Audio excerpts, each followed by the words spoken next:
Fun fact is the first time that a freshman class top 10 all went to different schools. This is the first group to do it since 2008. It literally felt like March Madness already. We're only in November. And then this freshman class is absolutely loaded and they're off to an amazing start. We're going to touch on both of those and then three things that we thought were interesting. Credit to Arizona. It was a 21-point flip. They went from down 12 to up 9 pretty quickly. Ended up winning the game 93 to 87. The true story of it was Koa Pete. Freshman had 30 points on only 18 shots and he made no three-pointers. He didn't even take any threes. So he was efficient in the mid-range. He was getting to the rim. He was running rim to rim and getting easy dunks. Amazing to see that from a freshman. On the other hand, Florida clearly has the best front court in the country between Thomas Howe, who put in 27 points on 13 shots, super efficient as well. Alex Condon, both guys will be NBA. The issue for Florida was the starting point guards. Boogie Flan and Xavier Lee were two highly touted guards coming out of the portal, and rightfully so. They combined 8 for 26 from the field, 3 for 14 from the 3-point line, and they contributed both to live ball turnovers, which the bigs did as well. It was a team issue with Florida.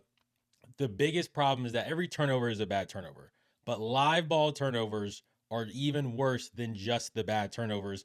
And last night, Arizona converted 16 points on Florida's 15 turnovers. If you're going to give up a point every time you turn the ball over, it is not going to be sustainable. And when you see that as a 6-point loss and we gave up 15 points or 16 points on 15 turnovers, that's probably where the issue is. And you can have the best bigs in the world. If you don't have guards that are actively getting them the ball, it makes their job a lot difficult. And I don't think necessarily that Flan or Lee played necessarily bad. I think Arizona just capitalized on their moments when Florida was unable to. They had multiple chances down at the end to still tie the game. They had a 3 from the corner that just came up short. Florida looks like a legit team if they can get the guard play. It's just in contrast sometimes. Both those guys just seem so much smaller because their front court is so big. I think Florida will be okay. Tonight we've got Duke and Texas that's going on in Charlotte on a neutral court, still in North Carolina. Kansas versus UNC coming up Friday night. It's a great week of college basketball. Alabama St. John's on Saturday at noon from the Garden. It's an amazing week, an amazing kickoff week. It's been great. This freshman class though is unreal. Caleb Wilson, AJ DeBonsta, Boozer's going tonight for Duke. Koa Pete was amazing last night for Arizona. The class is loaded. And let's get into them. Caleb Wilson, 22 points last night for UNC. They played Central Arkansas, so it wasn't this super difficult team. But still, 22 points. He clearly has a high motor. He can go hard on the offensive end. He goes hard on the defensive end. He really is a well-rounded player when it comes to both sides of the court. And he's playing above the rim at all times. He is North Carolina's bright spot. It's a lot to ask of a freshman. North Carolina hasn't asked a freshman to do that since maybe Cole Anthony. That didn't go well. Kobe White was really good with that group with Luke May. And then before that, you kind of got to go back to Harrison Barnes. But again, he had such a solid group around him. They grew together, really good teams. Caleb Wilson's legit. He's probably the best freshman that's been in UNC in a long time. Nate Ament for Tennessee, 18 points and 9 rebounds. That's not a bad start for a freshman in their first game. He was getting some question marks after the Duke exhibition. He's clearly getting on the right track. Can he keep growing? Can he keep going? And truth be told, it's just the rest of this freshman class looks so good that 18 and 9 from Nate Ament doesn't really move the needle, but that's still a solid outing from a freshman in his first college basketball debut. Darren Peterson, the biggest thing I want to touch on with him, he went 18 points, 3 rebounds, and 3 assists in under 20 minutes of playing time. Not total for the game, but I'm saying within the first 18 minutes of the game, he went 18, 3, and 3. Super efficient. That is amazing stats for a freshman. Again, not a super difficult competition, but him and Caleb Wilson are going to square off Friday night in Chapel Hill with North Carolina, Kansas. It's going to be a huge game. It's going to be great to see two freshmen who probably are going to be top 5 picks in the NBA draft next year squaring off against each other. AJ DeBonsta, now he did have some underwhelming moments. They left a few points at the rim. He left a few points on the free throw line. He still ended up with over 20 points. And when the game was tied 59-59, he went on a run where he scored 6 out of the 8 points for BYU, created that separation, and BYU was able to win the game. Truth, though, Kay Buchetta is unreal on the defensive end for that BYU team. He is the anchor defensively. AJ and those guys on the wing can hold their own, but if they are going to get blown by, and Robert Wright is a great on-ball defender too, but if someone does get by, Kay Buchetta there at the rim has just unstoppable. His one block, I think, went all the way into the 10th row. It was ridiculous. And then last but not least, the freshman of the night, Koa Pete. 30 points, 7 rebounds, 5 assists, 3 steals. He's going against two NBA draft picks in Ha and Condon for Florida.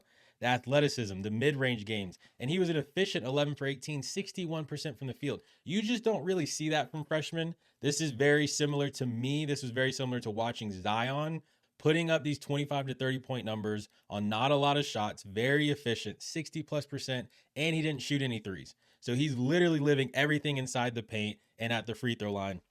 And the biggest thing for me, outside of just the talent level, was he had two dunks back to back. And on the second dunk, it was a rim to rim run. He got the ball back from Bradley, two hand flush. You could tell he was tired from running, but he had a fist pump up to the crowd. And that's where that energy, that effort, that love, that passion, which is why so many of us prefer college basketball over the NBA, is because that happens on a night to night basis when it kind of gets lost in the NBA from time to time.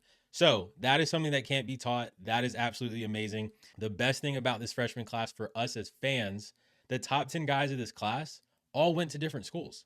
None of them have partnered up or teamed up together at the same place. They're spread out amongst the country, amongst conferences with different coaches and different playing styles. And we're going to get to see them against each other on a week to week basis throughout the college basketball season. It's great for sports. It's a big reason that NIL has been so productive, is that it is allowing this pot, so to speak, to be spread and dispersed amongst, yes, still Power 5 conference schools for the most part, but you're getting these guys going to different places. Kentucky doesn't have 4 top 10. Duke doesn't have 3 in the top 10. Fun fact is the first time that a freshman class top 10 all went to different schools. This is the first group to do it since 2008. That class included guys like Tyreek Evans, DeMar DeRozan, Tyler Zeller, Brandon Jennings, who didn't go to college, and Drew Holiday. So it's been a while since something like this has happened. And for a lot of people, if you're younger first getting into college basketball, this might be the first season you've ever seen that. Some of us are a little bit older, probably remember those 2008, 2009 years, and remember, again, how great of a year that ended up being. So NIL has helped a lot of the top level hoops. They still got to figure some stuff out for the mid majors to keep them relevant and going. But all in all, a great opening night for college basketball. Duke versus Texas is coming on tonight. Kansas, North Carolina at the end of week. Alabama, St. John's. There's a lot of good basketball left to be played. Final thoughts to point out. Auburn went into overtime with Bethune-Cookman. 5-point win, and BC had a chance at the end if they had just gotten that last offensive rebound, or I guess for them, their last defensive rebound. Auburn was able to get that up 3, make the layup, go up 5, and at that point it was done. Villanova might make some noise in the Big East. I thought they played really, really well against BYU, a neutral environment, but they're going way out west. Salt Lake to Vegas is not as far as Philly out to Las Vegas, Nevada. I thought they did well. Opening night, they were ready to go. They were up for it. Also felt like a March Madness game. And then NC State, they shot basically 50% from the three-point line. They went 19 for 40, which is absolutely ridiculous. And if anybody in the country is going to shoot as a team 50% from the three-point line and put up 111 points or whatever it was, it's going to be really difficult to beat them on any night. I think they do have some issues, though.